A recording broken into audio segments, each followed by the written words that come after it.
بسم الله الرحمن الرحیم. Solskjaer esas. Solskjaer da esas.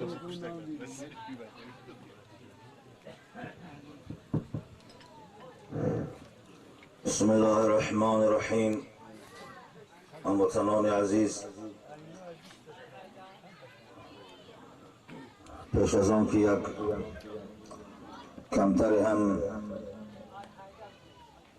صحبتی داشته باشیم، یک خطی سوالی آمد است که همیره در اطراف همی چیزی آنچه شرع اسلام میفرمایند بیاناتی داشته باشیم به دلایلی معتمدی که از دل بعضی انسانهایی که شک و اشتباهی دارند همه دور بگردد.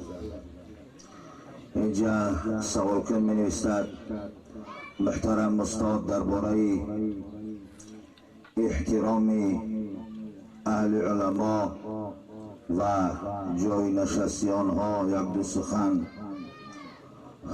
بیان نمایید. هموطنان عزیز، در این سوالی که درباره احترام اهل فضل و علم و شرف، اسلام عزیز برای همه پیروان و فرزندانش یک بیانات آیت و حدیث از جانب خداوند از فوق سبع سماوات، از عرش اعلا، خداوند جل جلاله به واسطه آن ملک موکل جبرائیل امین علیه السلام به رسول الله صلی الله علیه و آله و سلم فرود آورده است: استعیذ بالله والذین اوتوا العلم درجات. خداوند جل جلاله در این آیت ارشاد می‌فرماید، همچنان در تفسیر ساوی در بالای شرح جلالین می‌آورد که خداوند فرموده او کسانی را که من علم دادم آنها را درجه های بالا به بالا دادم. در این آیت مفسران عظام یک بیاناتی دارند که گویا خداوند می‌فرمایند هر که را پایه علم او را بالاتر دادم، درجه او را به نظر به سوی درجه های عالمانی که پس علم هستند پایه فضل و شرف آنها را بالاتر کردم. که بنابراین کلمه درجات که جمع درجه است، درجه فضل انسان به درگاه خداوند چه مقداری که پایه دانش و خداشناسی او زیادتر است، قرب او و درگاه خداوند نزدیکتر است. این آیه است که در شأن علما آمده است. رسول اکرم صلی الله علیه و آله و سلم در حدیثشان که مشهور از ارشاد فرمودند: شرف الانسان بالعلم والادب لا بالمال و النسب. انسان بزرگی و برتری و نزدیکی او به خداوند به علم و عمل است، نه به مالداری و نسبداری. یعنی اشاره در این حدیث است که کسی که به خدا و به رسول خدا نزدیکتر و علم خداشناسی و رسول شناسی و دین شناسی دارد، او در نزد خداوند شرافت و برتری و بزرگی دارد. نامرمی علم یک نور است که خداوند به واسطه این نور انسان را عالی و بالا و بالانشین می‌گرداند. علم یک نعمتی است که بچه پادوان را در بر پادشاه میبرد. علم یک نعمتی است که بچه یک کلخاسچی را قاضی و مفتی میگرداند. علم یک نعمتی است که یک بچه پادوان در محراب بالانشین میگردد و مسافدان 80 ساله در پایان او از پس او اقتدا میکنند، پس نشین او میگردند. علم یک نعمتی است که انسان را به تعلیم و معلم اخلاق میگرداند. یک روز حضرت عایشه ام المؤمنین میگویند بعد از وفات رسول اکرم صلی الله علیه و آله و سلم نشسته بودند که یک مرد تلبنده در گذشت در خاندان پیغمبری خدا یک چیزی سوال نمود، گدا بود. همون خدمتگار را گفتند کیست؟ خدمتگار گو یک مرد گداست. حضرت عایشه ام المؤمنین گفتند برای یک ناله نان به او بدهید. یک نان دادن و دعا کرده گذشت. پس از یک ساعت یک مرد صدا کرد، یک چای پرسید و نان پرسید. ام المؤمنین گفتند بینی کیست؟ خدمتگار گفت یک مردی است که در بالای اسب سوار است، نشانه دولت و دولتداری در او معلوم است. حضرت عایشه ام المؤمنین گفتند طعام پخت است، او را به مهمانخانه دعوت کنید. بعد از آن او را طعام بردند، دسترخوان بردند خدمتگاران. این مردم برفت. سایلان پرسیدند که یا مادر مومنان، آن مرد اول که یک آدمی جنده پوش کمبغل بود بر یک ناله نان دادید. این مردی که در بالای اسوار نشانه بایی و دولتداری در این معلوم است، ای را به مهمانخانه و به طبق طعام دعوت نمودید. این چی شد؟ حضرت عایشه ام المؤمنین همین حدیث را خواندند. گفتند از رسول خدا صلی الله علیه و آله و سلم شنیده بودم که می گفتند انزل الناس منازلهم. پیغمبر خدا ارشاد فرمودند انزل الناس منازلهم، شما فرود بیارید مردمان را هر که را در مرتبه خودش حرمت بکنید.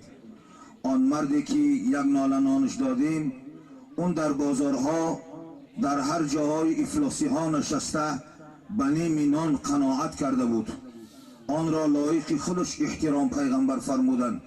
این مردی که در بالای اسوار اگر ای را یک ناله نان میدادیم تحقیر و بی احترامی ای لازم می آمد، بنابراین ای را لایق احترام خودش حرمت داری کردیم.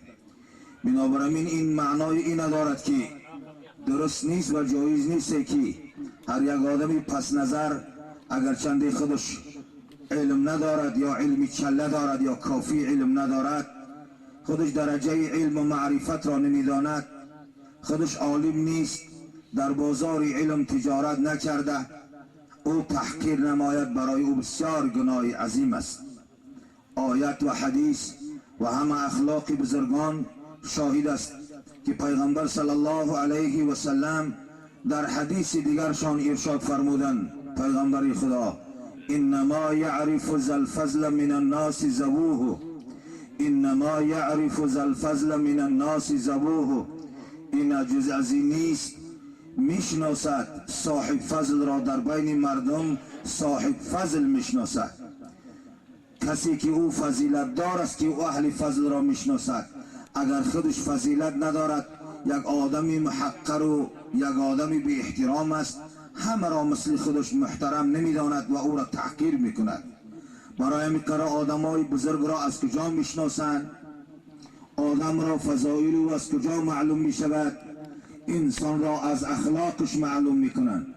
وقتی کسی را دیدی با امرای صالحان اهل فضل را احترام میکند، بدان و یقین که او خودش اهل حرمت است، اهل فضل است.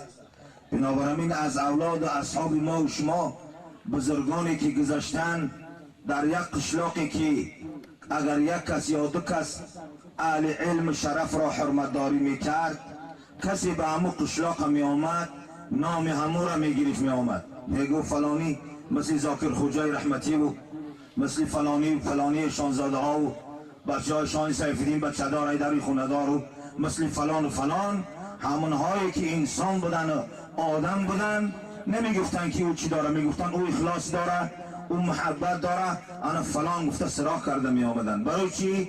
رسول الله فرمودن انما یعرف ذا الفضل من الناس ذووه، صاحب فضل را قدرش را صاحب فضل می داند. حضرت اولیاء می گوید قدر زر زرگر بداند، قدری زر زرگر بداند، قدری جوهر جوهری، قدری گل بلبل بداند، قدری قنبر را علی. قدری زر زرگر بداند. یک آدمی که در بازار زرگر است، قاعده زرگری این است که یک سوهن میده حق دارد، عره میده به همو عره اگر همون زر را عره بکند، زنگار او میده میده او در تاش یک کاسچه دارد که میماند که آنها نریزند و برباد نروند. قدر هموز میده های زر هم زرگر میداند. برای چی؟ آن ذره هایی که میریزند آنها را باز در بالای همون علاو گرفته میمانه، اونها باز جمعبندی میشوند، یک دندان طلا میشوند، اونها کوشیر بندی دندون ها میشوند. آن همون میده ذره هم ذره است، آن را ذره میداند. برای همین بزرگان میگویند قدری زر زرگر بداند، قدری جوهر جوهری، قدری گل بلبل بداند، قدری قنبر را علی. گل قدرش بلبل میداند، شکوفیدن گل را منتظر است. پیش از شیخا در ساعت 3 شب او خیسته در ذکر میزند. آن قدردان برای قدر قنبری که غلام خدمتگاری بودن بیت المال اسلام را، شترهای اسلام را در زمان پیغمبر خدا بانی میکردن. قنبر که او غلام هم بودن، ولی بودن، ولایت داشتن. ولیگی او را حضرت علی میدانست، بس قطع او طعام میخورد. حضرت علی یک روز به جهاد رفتن، نوبت مرگ قنبر رسید. در درون همان آخرجه شتار جانش را عزرائیل علیه السلام قبض کرد. 2 سوتکه در همونجا ماند. حضرت جبرائیل پشه‌های همون قنبر را میرفتند. حضرت علی آمدن از جهاد، پیغمبر خدا را جبرائیل فرستادن خداوند، گفتن همو قنبر را بگو همو دوست عزیزش حضرت علی را خبردار کن که جان داده است، در فلان آخرجه شتر خواب است. جبرائیل و چند ملائکه دیگر در خدمت او هستند. حضرت علی آمدن قنبر را به دست پاک خودش اسدالله غالب شستن و کفن کردن و آن را پیغمبر خدا جنازه کردن. یعنی کسی که او برای همین میگوید رسول یک بگ آمده است، کبوتر با کبوتر، باز با باز، کند هر جنس با هم جنس پرواز. تو خودت هم جنس علما نباشی، با کتاب و قانون سری کار نداشته باشی، محنت و مشقت علم را نکشیده باشی، ریاضت و تقوا در این بازار کار نکرده باشی، تو در این بازار تجارت علم و علما را چی دانی؟ چی دانی؟ بنگی به بنگی است، حیوان به حیوان است، لیکن مؤمن به علماست. قدردان دین و آیین کسی میداند که او ایمانی کامل دارد، میداند که اینا وارث پیغمبرند، اینها در ملت در کارن، مفتیان وطنن، چراغان ملتن، بین کفر ایمان فرق کنندن، حلال حرام را واعظن، ناصح ملتن، پیشوای قومن. ملت به اینها زندگی کردنش حرام است. علما نباشند مردم کفر میروند، مردم زناگر میشوند، مردم فاحشه میشوند، کلملاها جادوگر میشوند، فاسق میشوند، زنان بی حیا میگردند، مردان همدیگر را میکشند، ملت را از کفر و اسلام فرق نمیکنند، نکاح از بین میرود. اینا همه به واسطه علم و علما و اهل شرف و فضلا هستند. اینا برای همین رسول الله گفتن لولا العلماء لهلك الجهلا، اگر عالمان نباشند جاهلان و بی علمان همه معاقب دوزخ می شوند. عالمان هستند که آشکارا کفر ایمان بیان میکنند، حرام و حلال بیان میکنند، طلاق و نکاح بیان میکنند، به نور اینها جامعه زندگی میکند. بنابراین در شأن علما کسی گم میزند در احترام اینها مگر خودش او اهل حرمت نیست، خودش رذیل است. او رذائل اخلاق انسان را به سخن بد میکشد. یک چیزی که در درون باشد، محبت قلبی نداشته باشد، بوی او ای دهن میبراید. پیغمبر صلی الله علیه و آله و سلم فرمودند که الا ان فی البدن مضغه اذا صلحت صلح الجسد كله و اذا فسد فسد الجسد كله الا وهي القلب. یعنی در بدن انسان خداوند یک گوشپاره آفریده مثل گل صدبرگ بر این میده است. الله حیثیت و حقیقت انسان را در درون او قرار داده است. دیگر باقی مانده همه استخوان و ریشن مثل پیوندان بدنن. یگانه انسان دلش هست و بس، دیگه اعضاش همش بیکار است. انسان شرافت دارد بالاعضاءین اصغرین، با دو اعضای میده ترین انسان زبان هست و دل است. و همین دو چیز انسان است. دل یک مکان معرفت خداوند است که پیغمبر خدا صلی الله علیه و آله و سلم فرمودند الا ان فی البدن مضغه اذا صلح صلح الجسد كله. وقتی که دل به صلاح بیاید، دل نیک شود، دل پاکیزه شود، دل به ایمان بیاید، دل به محبت خدا بیاید، دیگه چشمان هم راست می شوند، چشمان راست می بینند، زبان راست گپ می زند، پاها راست می روند، دستا راست می گیرند، گوشا راست می شنوند، از کجی پرهیز می کنند، چشمان نادرست را نمی خواهند ببینند، دو گوشان گپی نامعقول را نمی خواهند بشنوند، پاها به جای ناجایز نمی خواهند بروند، دستا چیزی حرام را نمی خواهند بقپند. برای چی؟ پادشاه راست شده است که قلب پادشاه است. محبتی چیزی که در درون این جای بگیرد از لب انسان همون میبراید.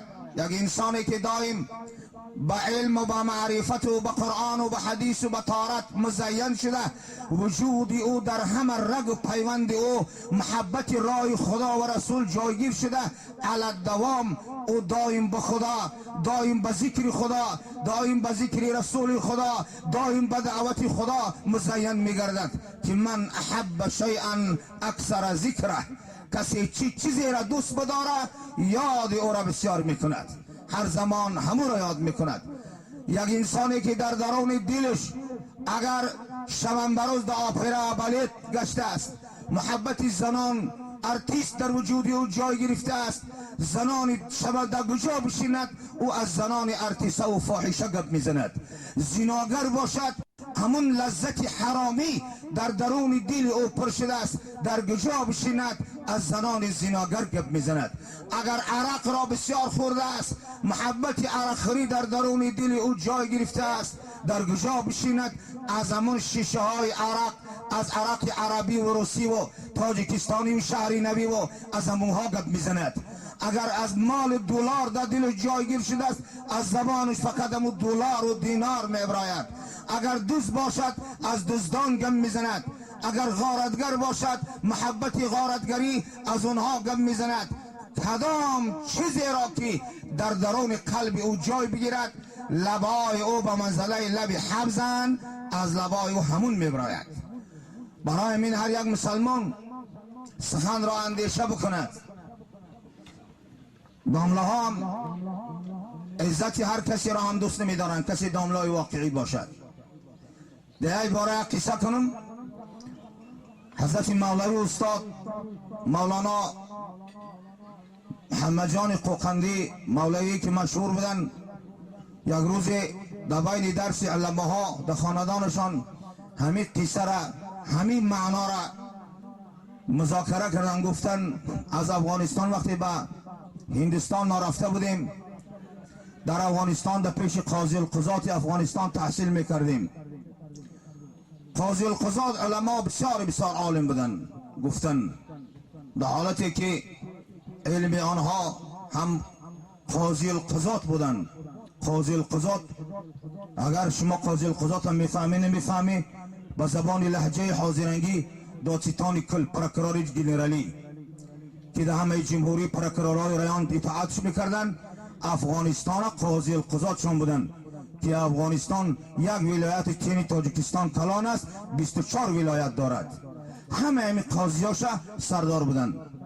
میگه در محکمه میشستن، در گیردش همه کتابای اسلام 1200 نسخه فتوا تا حدیثا و تفسیرات در گیردشو گلیم پرتافتگی همونجا پیری 70 ساله نشسته بودن، میگم من در خدمتش بودم.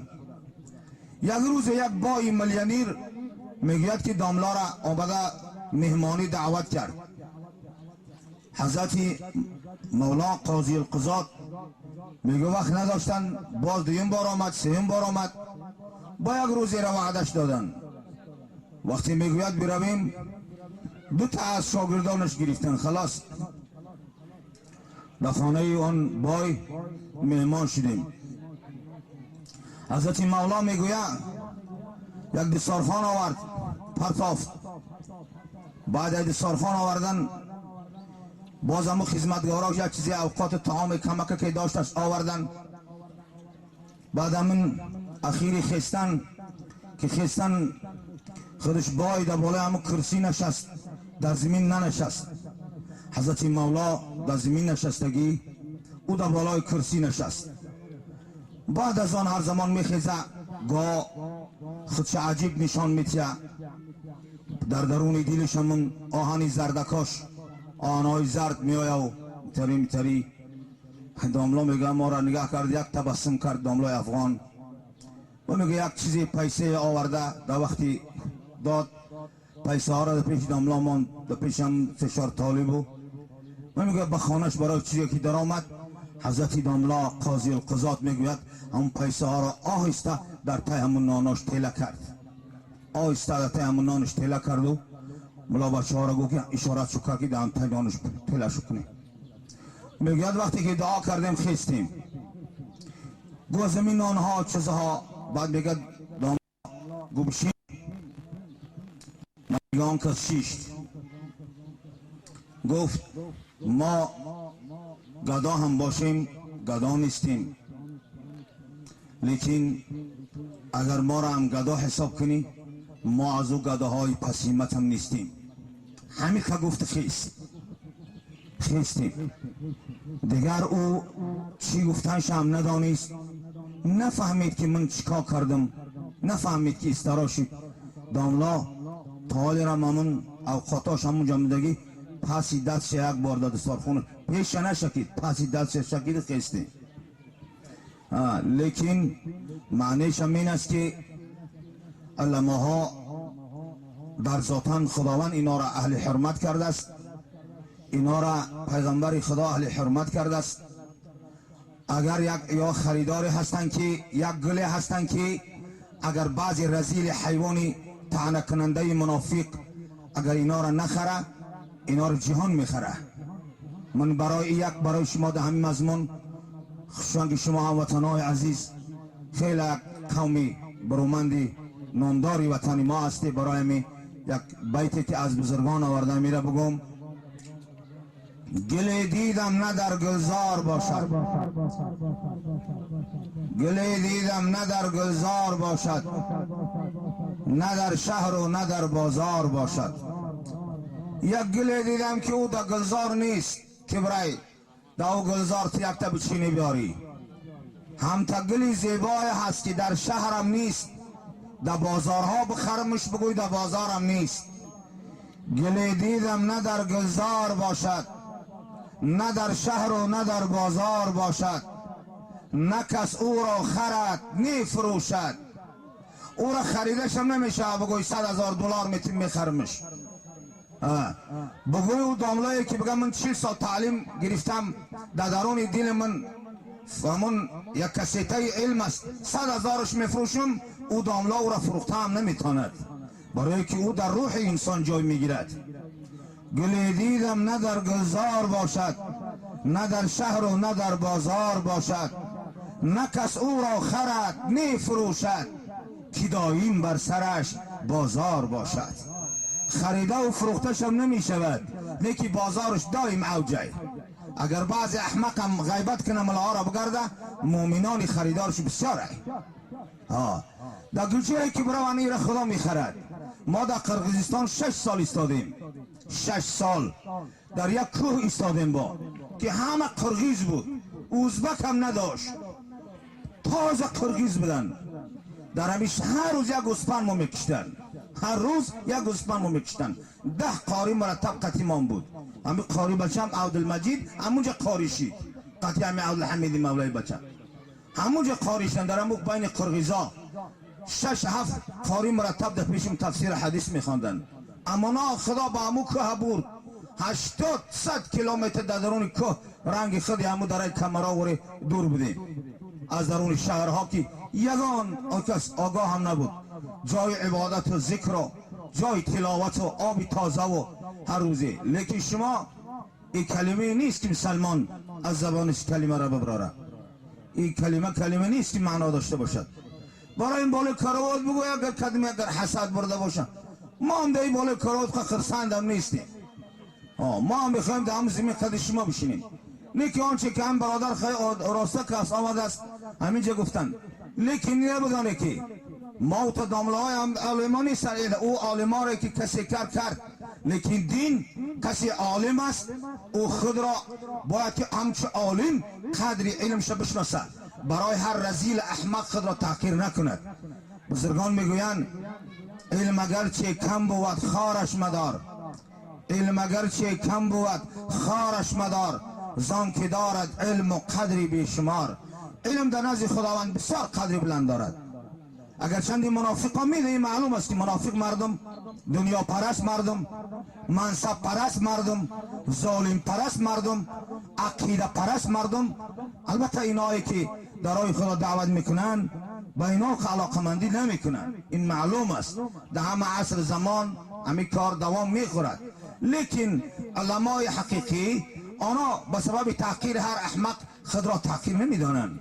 میگن حضرت علی یک روز لشکری اسلام را بسته بودن به جهاد میرفتن، یک منافق حضرت علی را حقارت کرد. لشکری اسلام تیاری دیده بودن بر ضد کفر. حضرت علی چی گفتن؟ مررت علی اللئیم یصیبنی فقلت فی نفسی انه لا یعنینی. با یک آدمی احمق گذشته من حقارت کرد، منیش خفه هم نمیشم مگر همین که میگم که این من دوست نمیداره، برای میمونه که نمیفارش، برای می در شأن من هر گپ میزد. یعنی یک تنیم تا سگم که بجا که در شأن علما قدر اینها پس نخواهد شد، اینا به احترام نخواهند گردید. برای همین هموطنان عزیز از شمایان با احترامانه خواهش میکنم که ما و شما باید که همچنانی که پیغمبر علیه السلام و اصحاب کرام در زمان حیاتشان اهل علما را احترام داشتند، حتی امیر المؤمنین 4 امیرهای خلیفه پیغمبر خدا اهل علمای صحابه را حرمت می داشتند. در زمان امام اعظم را حرمت می داشتند. قصه امام اعظم را بگم برای شما. همچنان عندین برادر تویش است، این اینجا اهل فضل وطن و دارایی را با قدر قوت دعوت نموده است. در زمان تابعین امام اعظم رحمت الله علیه هم علماها را دعوت میکردند. حضرت امام اعظم از آن جمله در مجلس های توی نکاح دیگر مراسم ها همه علمای کوفه و بصره و عراق و همه جمع می آمدند. این سنت است که انبیا علیه السلام هم وارثان آنها تا عصر زمان ما و شما این میراث مانده است. یک مرد توی کردن، در توی نکاحشان حضرت امام اعظم را دعوت نمودن، با همراه شاگرداشان علمای بصره و کوفه هم وجود داشتند.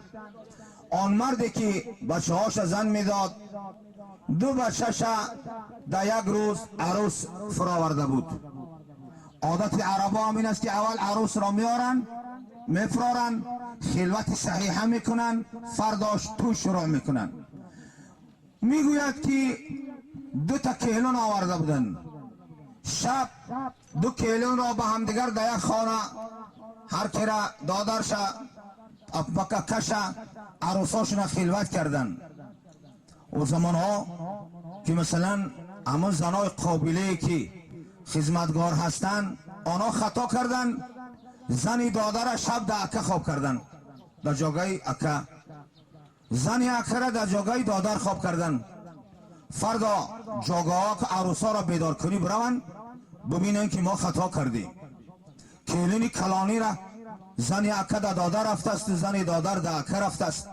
این سیر یک سیر عجیبه است که در حالت این کار را تشخیص کردن که در معرکه هزارها علما و همه جمع آمدن و مردم توی خرسنده و گفتگزار و مواعظ و نصایح ها کذا. میگویند در درون خاندان این اسرار پنهانی ماند و زن همه مردی تویدار به شوهرش گفت بسیار خطای عظیم شده است، اکنون این مسئله را درک شب یا گو چی مسئله؟ گو مسئله چنین و چنین شده است. این مرد صاحبی تویدار گفت جای غمش نیست که الحمدلله امام پیشوای دین ما ابو حنیفه نعمان همینجا است، این را گو حل میکند. بعد از آن آورده مثل خطی همین دامله آوره همین مکتوبه نوشتن در پیش حضرت امام ماندن. این خط را که در این روزگار چنین حادثه واقع شده است و از جناب شما حل این مشکل را ما جویان هستیم. حضرت امام وقتی آن خط را خواندن اندیشه کردن خودشان. بعد این سوال را مطرح کردن که مجلس خیلی مجلس کلان علماء وجود داشتن در آنجا. این سوال قریب به 100 دامله و مفتی و اعلم همیتا دو زد. هر که فکرش کرد امام اعظم رحمت الله علیه گفتن هر که در تحت همین مسئله در کدام حدیث و در کدام فقه در کدام جا تغری میگیرد چیزی میداند بیان بکند. حضرت امام خودش بانو کی چلیکی سبابه میگوید زمین را میخراشید و این مسئله را اندیشه میکرد که در آیه حدیث پیغمبر خدا در کجا جای مخرجی جوابی در اسلام معین شده باشد و این مسئله یکم مسئله است که با گوش هامون بشنویم که در عالم چنین مسئله به وجود دارد. علماء را مشورت پرسیدن، همه علماء گفتن یا امام المسلمین هرچند که ایرا در ترازوی علم و عقل زدیم از یگان جای مخرج ایرا ما نیافتیم. سرموده هیچ کار نمی کند که این در کدام اصول شرعی جواب ایرا گفته شود مگر که جناب خودتان چیزی بیدانید. حضرت امام گفتن ما جواب یافتیم. دیگر علماء همه مقصدشان از جواب فهمیدن علم حاصل کردن بود تا که اینا ما بدونیم بگیریم. ای حضرت امام با یک روزی را که ما هم در یک دیار اگر تکرارن همین مسئله به وجود بیاید ما هم علم ای را بدونیم و جواب ای را گفته بتوانیم، اصلاح جامعه توانیم که جامعه را به صلاح بیاریم. برای این بسیار توجه کردن که حضرت امام چی میگوید. حضرت امام گفتن همون پدری عروسه گفتن اگر همون شب پرسید که خلوت کردن یا نکردن، جمع شدن یا نشدن یک مسئله. فرضاً اگر جمع شده باشن هر کدامشان زن اکا خطا کرده است با زن دادر جمع شده است و زن دادر خطا کرده است با اکا جمع شده است، همینا را هر دشب بگردانن به خونه پدری همون دخترها به خونه پدرشان برن مانن. همین ها این 3 ماه 10 روز اینا عده می پایند در صورتی که اگر راضی شود هر کدامشان همون اکا راضی شود بگم میلش زنی من به امو دادر من رسیده باشد من راضی میشم که امو را به امو بتیم، دادر بگم منم به امو راضی میشم، هر کدامشان همون نکاح کردگی زناشون حاضر طلاق بکنن به همون خواه رفتگی زنی همون دادر را در زن اکا نکاح میکنیم، اکا را در زن دادر که خواه رفته در اون نکاح میکنیم، مسئله در جاش قرار میستد، زندگیشون هم میبرن. اگر راضی نشون بگه که من راضی نمیشم، اکا بگه من زن ما دادرم نمیتیم، دادر بگه من زن ما در اکام راضی نمیشم، اینا را هر دو شب گردانن برن به خانه پدرشان. همین 3 ماه عده را بپاین. اگر در علوق در شکماشان یگان چیز پیدا نشده باشد، شکماشان تازه باشن ای فرزند علوق نگرفته باشن، بگردانن بیارن تا این وقتی به شبه است با هر کدومش به زن خودش بترن هیچ اشتباه نیست. وقتی که چنین مسئله بیان شد آنجا هزار عالم به یک آواز نعره تکبیر الله اکبر برآمد که الحمدلله ما پیشوا داریم، صاحب دین و رهبر اسلام داریم، عالم واقعی مثل امام اعظم داریم. بنابراین اون کسی طعنه میکند همین مسئله به گردنش بیاید همین بری بالای کراوات اگر حسد ببره بشنانیمش، لیکن به بالای کراوات نشستن هم هیچ کس داملا و بزرگ نخواهد شد. حضرت حاج حافظ میگوید تکیه بر جای بزرگان نتوان زد به کذاف، تکیه بر جای بزرگان نتوان زد به کذاف، مگر اسباب بزرگی همه آماده کنی. با دروغ قطعی در جای بزرگان بزرگ شدن نمیتوانی مگر که اسباب بزرگی آماده و تیار باشد. در بری بالا نشستن او خودشم آسان نیست.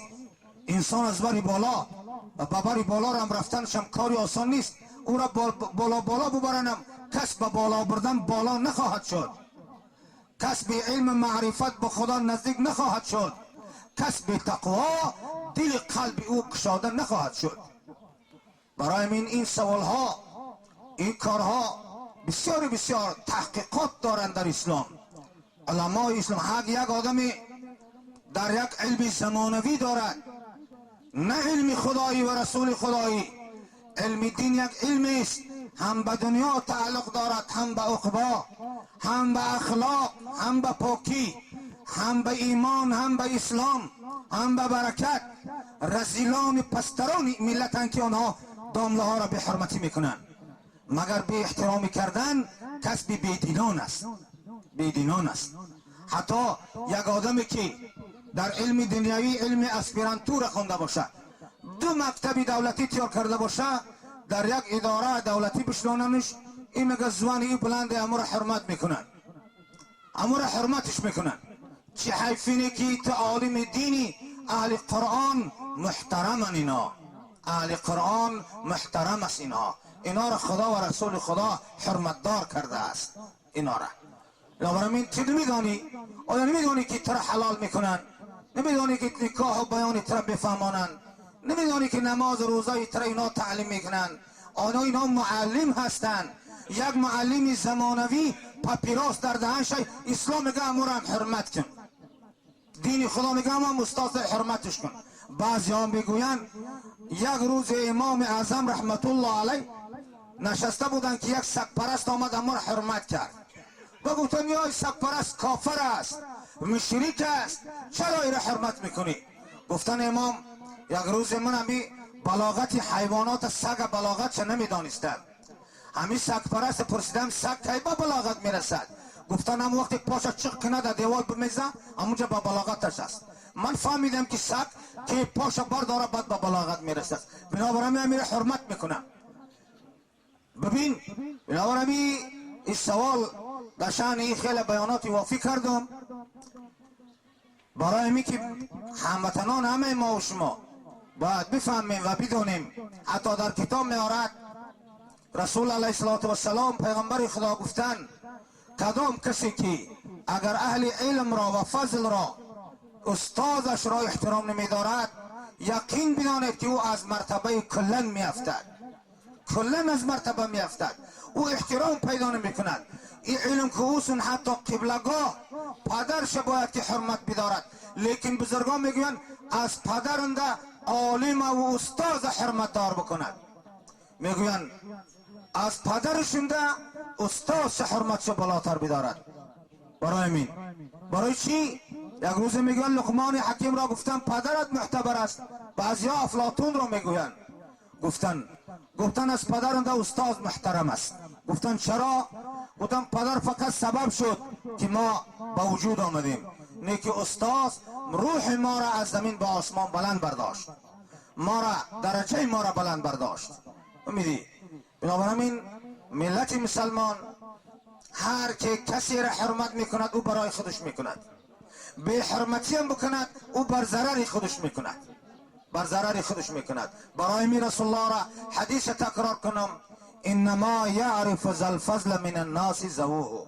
در کدام دیار دیدی که کسی اهل فضل را حرمت می‌دارد، او در اندک حال معلوم می شود، آوازه پیدا میکند که اون مرد صاحب فضل است. علما و بزرگان همون مهمان خانداری و آب طهارت و احترام همون میکند. بنابراین خداوند همه ما و شما را توفیق عطا نماید و حرمتداری علم و علما که اصل علم اسلام ایمان ما و شماست. ایمان ما و شماست. علمای وطن چراغان وطن ما و شماستند. علما را رسول علیه السلام فرمودند العلماء سراج امتی، عالمان چراغ امتی من هستند. عالمان به منزله نور امتی منند. اینها قشلاقی هست عالم ندارد. پیغمبر خدا فرمودند لعنت خدا هر روز 100 بار به قشلاق میریزد که در آنجا عالم نیست. فرق کننده بین حلال و حرام نیست. لعنت خدا هر روز 100 بار به اهل همون قشلاق میریزد که آنها در بین اینا یک دانشمند نیست، بین اینا را حلال و حرام میفهماندگی وجود ندارد. استاد ما خدا رحمتشان کنه قاضی مولا عبدالرشید در یک بیتشان در این باره گفته بودن دانا به هر دیار عزیز و مکرم است. دانا به هر دیار عزیز و مکرم است. لعنت بر آن دیار که دانا عزیز است در آن دیار. دانا به هر دیار عزیز و مکرم است. دانا اهل علم در گوشه نباشه او عزیز و مکرم است. عالم مردم برای حرمت او قبیله و خیشتبار لازم نیست. کسی ایمان داره او از جهت ایمانداریش از جمله واجبات ایمان است با عالمان صحبت داشتن و علما را حرمت کردن. کسی ایمان داره در گردن او واجب است. شرط نیست که او از قبیلش باشه، شرط نیست برای او. فهمیدی؟ او ایمان داره از جهت ایمانداریش. دانا به هر دیار عزیز و مکرم است. لعنت بر آن دیار که دانا عزیز است در آن دیار. کلمه عزیز به دو معنا آمده است. یک معنای عزیز به معنای محترم و احترام آمده، یک معنای عزیز به معنای خار آمده است. این بیت اولش میگوید دانا به هر دیار عزیز و مکرم است. اینجا به معنای حرمتدار است. دانا به هر دیار عزیز و مکرم است. دانا در گوشه که باشه او را حرمتش میدارن. من اگر مال کولا برم از غرمیان در بهتر حرمت میدارن. کولا برم اگر فیراد میکنن از کولا برم از غرمیان در حرمت میدارن. میگن در بازاری یا سوالکه گفتگی در همه واسه بازار دارن. از مسکو اسکی گشتم در همجا گفتیم که روغن زغیر بگیریم. اونجا روغن زغیر بسیاره. گفتیم که بازار رو بینیم. یک آدم گفت که ای ماشین نفرایشان. خیلی گفتم یا بفرام بازار کلابیا رو بینم. اگر در این ماشین فرو مدم که همین بازار پرت افتند با بالا ما زیارت هجوم کردن. در ماشین در اومدم گفتم که جا میدویم. گفتم من کلابیا میترسم. ای کلابیا میترسم. دیگه همش در خنده زد. لیکن گمان نبرده که مثلا اهل علم یک جا حرمت میکنه یک جا حرمت نمیکنه. تا گمان نبر. دانا به هر دیار عزیز و مکرم است. لعنت بر آن دیار که دانا عزیز است در آن دیار. همون قشلاقایی که دامله ها را خار داشتن، دنبی ارتیسا گرفتن، آنها والله عالی هم خارن. بگو دروغ میگویشان؟ میدی؟ دامله هاشون این کلمله هاشون مردن برفتن امروز ملا ندارن. عالی چند وقت دیگر کلمله نیم کالا دارن. با میگه دو ملای ندارن که نورا برای چی؟ چراغا همه مردن. حرمت نکردن در وقتش. برای همین این کلمه را کسی میگه از مجلس همه ما و شما را خداوند توفیق بده دوستدار علم و علما بدارد. برای همین رسول الله گفتن که العلماء السراج، عالما را برای همین چراغ گفتن. قشلاق بی چراغ مردمش کورای. قشلاق بی چراغ راه نمیبیند. قشلاق بی چراغ نور ندارد. ببین در اون قشلاقی که چراغ نیست، اگر در یک قشلاق در 4 برجش 4 پروژکتور باشه در اونجا ببین نور دیگر است، مذاکره دیگر است، گفتگوزار دیگر است. در اون قشلاق در هر کوچه‌اش اگر یک چراغ باشد با نور زیادتر است. برای که رسول الله عالما را چراغ گفتن که اینی چند چراغ شما زیاد شد، انشاءالله که برکت پیدا شد، نور پیدا شد. تا یگان داملا مجبور نمینه ایاهی لکت منه پولم بتی، نترس، تو غیبت هم نکو، به تشویش هم نباش. داملا ها هیچ به هیچ کس محتاج هم نیستن. آیت بفهم این معنی را. لیکن کلمه تحقیرآمیز که تحقیر علما کفر است، این را بفهمه کسی باشه. تحقیر کفر است. برای چی تحقیر علما کفر است؟ علم خاصه الله است، علم خاصه الله است. عالمان را بد دینندگان مسلمان نیستند. صراحتا این را بفهمه که کسی عالما را بد میبینه، پیغمبر خدا العلماء ورثة الانبیاء گفتن، کسی علما را بد میبینه وارثان پیغمبر را بد میبیند. کسی علما را بد میبیند گویا اسلام دوست نمیدارد. کسی به علما دشمنایی میکند به خدا و پیغمبر دشمنایی میکند. حضرت رسول الله حدیث قدسی است که از خداوند حکایت میکند که من عاد لی ولیا فقد بارزنی بالمحاربه، من عاد لی ولیا فقد بارزنی بالمحاربه. کسی که به یک عالم من، به یک ولی من او دشمنایی بکند گویا در میدان به من به جنگ برآمده است. با خدا کسی جنگ بکند او خدا او را رسوا میکند، خدا خارش میکند. کی قدرت دارد که به خداوند جنگ کرده بتاند؟ کی قدرت مقاومه دارد که به خداوند جنگ؟ میلیون کسایی را دیدیم به علما دشمنایی کردن، همشان قاق رسوا شدن رفتن، خار شدن، بدنام شدن، رسوا شدن رفتن.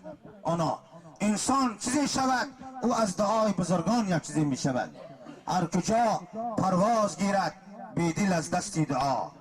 در کجایی که کسی را دیدی او دعاگیر است، دعاجوی است، احترام کننده است، او اهل حرمت است، او هرگز درجهش کم نخواهد شد. خداوند توی مبارک بدارد و شما یک قوم علما و امیدوار هستیم که این باز در بیان تو علما هستند و قاریا هستند.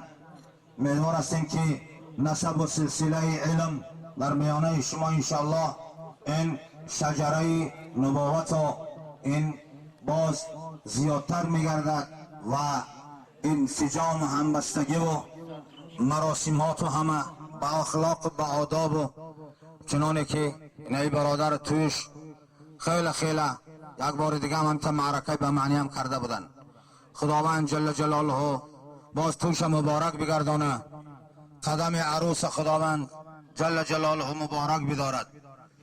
دیگر برادرایی که نیت ازدواج دارند خداوند همشان را به چنین روزهای خرسندی خداوند نصیب بدارد. دخترهایی که به بلاغت رسیدن آنها هم امید و آرزو دارند، آنها را هم خداوند به نکاح حلال مسلمانی با آن جوانان دلخواهشان خدا هدایت نماید. جوانان که دختران قشلاق و منزله گلان صدبرگ وطنند حرکت داشته باشند در حین جوانی، هر کدامشان توی داشته باشند که عمر او قدر بقای ندارد. در جوانی زن گرفتن خیلی یک منفعت های خوبترینی دارد که در سین 20 باز همی درجه ها زن بگیرد. خداوند هدایتش بکنه، در سین 40 نارفته بچهش 18 و 19 میروه، دیگه کاری و زمینی روزگار ایدوشش میبرداره. دخترک باشد شوهرش میدهد، دیگر باز نوری چشماش صاحبین بیردار میشود، نوری چشم خرسندی هاش میبیند. در دو روزی حیات زندگی یک زندگی خوش خرسندی میابد. بنابراین این همه شما را خداوند توفیق دیانت عطا نمایه، باز ماها را هم به طفیلی تویها به تویها خدا نصیب بدارد. وطن را خداوند تنج و آرام بدارد، از همه فتنه و فساد و از همه به اخلاقی ها و بد اخلاقی ها خداوند چه جوانان را و چه دختران وطن را خداوند در راه راست به تقوا و پاکی و پاک دامنی خدا نصیب بدارد و سرداران وطن را پروردگار قلبهایشان را به دین و اسلام و به خدمت وطن مزین بدارد. این رئیس ریان هم که بعد از آمدنش خیلی وطن از همه فتنه ها خلاص آرامی و آبادی ترقی دارد. خصوصا بازمون مفتی امین ریان نگاه میکنم خیلی مردی به عقل، در چند جاهایی که غایبانه هم شنویدیم پرکرار همینجا را بعد از آمدنش آرامی تنجی خیلی خوب است. امیدوار هستم که این امین ها هم رئیس باز میگویم که پادشاه قطعی قاضی اگر خوب شود مفتی البته وطن آباد است. برای امید دعاگو هستیم که خداوند باز هم علماء ها را نگهبان باشه و قاری ها را خدا زیاد بکند. خرسندی ها در شهر ترسنزاده که خیلی قوم ما هم در قومی هست که بعضی داغهای جگرشون عالم زرداب دارن. تنج آرامی را خدا بردوام بداره و خرسندی ها شهیدای قشلاق خداوند رحمت و مغفرت بکند. در قطار اینا خداوند پدر و مادرای ما و شما را هم خدا رحمت کند. توی را مبارک عاقبت بخیر برحمت که ارحم الراحمین.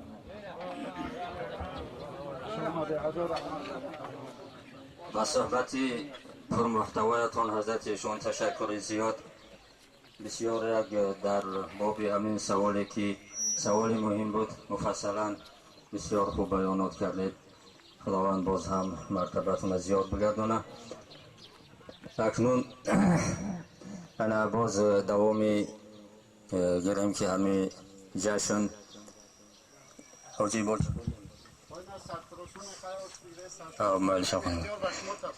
یک چیز همه علاوه کردنی هستیم که همه سوال هایی که خصوصا همین سوالی که بازی داده شده خب اینا پهلوی اساسیش حضرت ایشان بسیار خوب گفتن. همه یک سخن حکمت است که از سوال نصف العلم. همین سوال خودش نیمی علم است. کسی که سوال داده است همون سوال داینده هم از سوال دهنده ما اظهار مینتداری میکنیم که وای سوال دهنده شاید که به یگان غرض نه بلکه به یگان مقصدی باز هم در همین روشنی انداختن برای جمعیت یک حرمت و احترام علما باشد.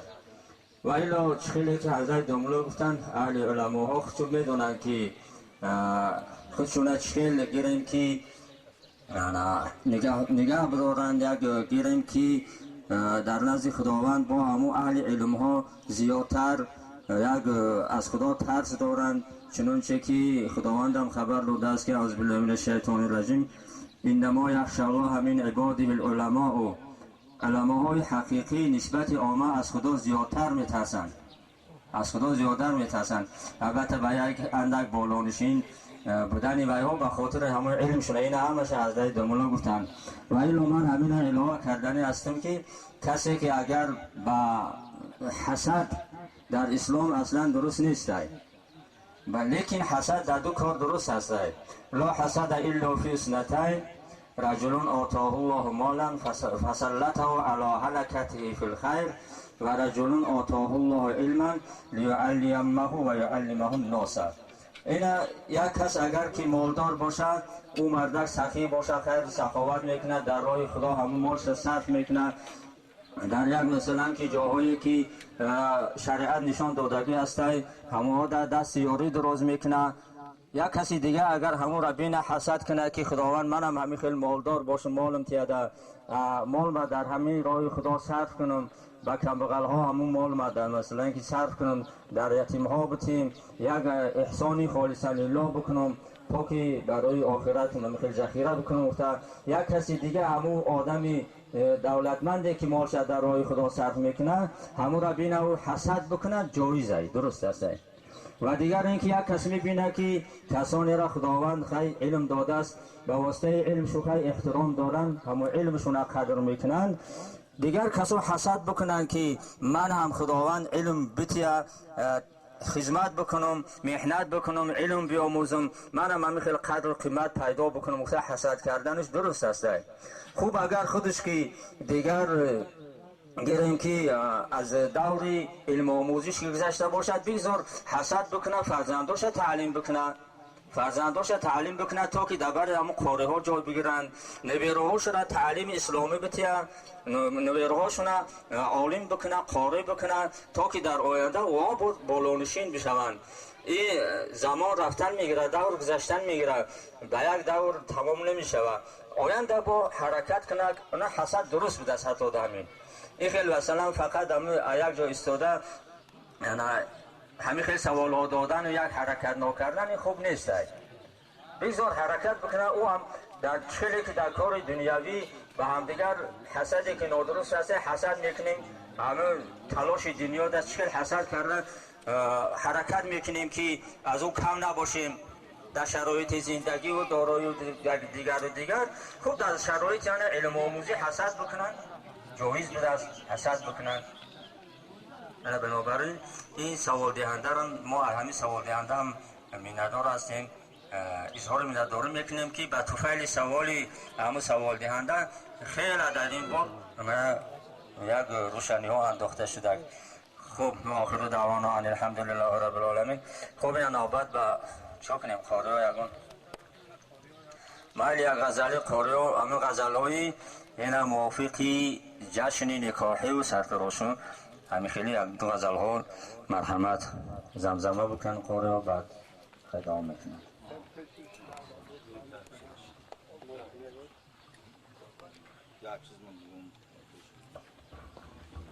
امی یک زیره برای امی قاری ها اعلام کنم، امی توی های نکاح دکی قاری هایی که غزل میخونن اما غزل های متمنگز نخوانن، غزل هایی که امی توی مبارک برای که توی غزل عاشقانه باید بخوانن، غزل عاشقانه، غزلی که میان شاه و عروس دلها را میشکفونن مثل گل صدبرگ امی خیلی بخوانن. خیر و هر یک جا براس خودش شرایط داره تیاری ببینن میره، هر یک جا خودش رسول الله را بزرگاست که ولکل مقام مقال، هر یک مقام لایق خودش داره. توی است تو باید برن میگه غزل تویانه آیات کنن، غزل عاشقانه آیات کنن، یا غزل هایی که مثلا معناشون انسان در وجد بدراره و شاخر سن کنه و بعد عروس به نقش نگار بکشه و انمی خیلی غزلات یار کنن اینجا وسط. که مثلا خیلی در وقت عقد نکاح هم یک دایره بی جلجل هم بزنن مباح است، دایره بی جلجل یعنی او دایره زنکی جلجلک دارن، جلجلک، دایره مردکی جلجلک نداره. در مقام همو غزل بخوانن بسیار خوش آواز میشن، بسیار خوش آواز میشن. برای حضرت رسول اکرم صلی الله علیه و آله و سلم هم درباره نکاح هم اعلنوا بالنکاح ولو بالدف گفتن، یعنی توی نکاح آشکارا کنه اگرچه دایره هم بزنی گفتن. میگم دایره های اول جلجل نداشتن، دایره زلزلک میگن جلجلک. برای همین مثلا قاریا همو غزل خونا اینا من بعد در همی توی های نکاح یا غزل